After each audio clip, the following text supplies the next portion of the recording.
Hashan convinced Star Trek just introduced a better version of the Borg.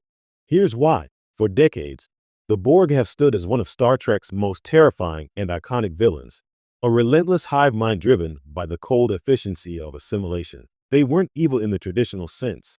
They were an idea made flesh, evolution through absorption. But recently, Star Trek may have found a way to outdo even this classic menace. With strange new worlds and Discovery exploring the frontiers of artificial intelligence and collective consciousness, it feels like the franchise has finally introduced something that challenges the Borg's supremacy, an evolution of the very concept they represent. The Borg's appeal has always stemmed from their simplicity. They are technology run amok, the nightmare of losing individuality in a sea of circuitry. They perfectly embodied late 20th century anxieties about computer networks, conformity, and unchecked progress. But Star Trek has always moved with the times, and in an era where AI and transhumanism dominate real-world discourse, the Borg feel almost quaint, predictable, even. What's more terrifying in the 21st century isn't assimilation by force, but willing integration, and that's where this better version of the Borg steps in.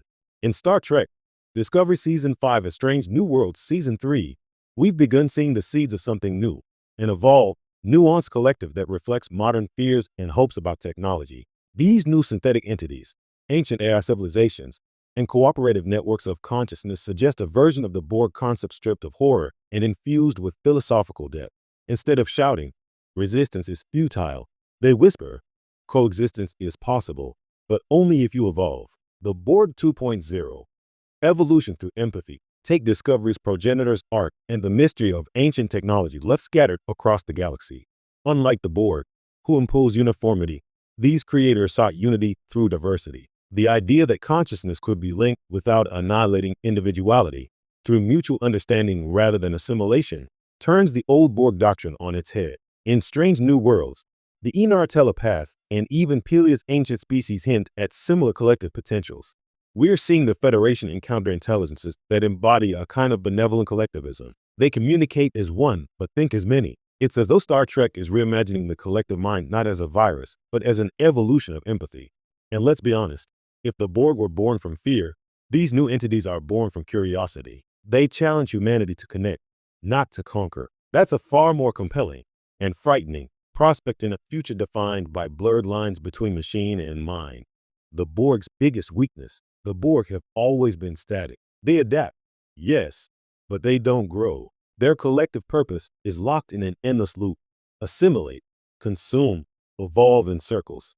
Even when Star Trek Picard tried to reimagine them through the XBX drones, their narrative remained one of loss and recovery rather than forward motion. But what Discovery's latest encounters have shown is that Starfleet is facing collectives that learn in real time, not just through technology, but through emotion and philosophy. That's what makes them more advanced than the Borg.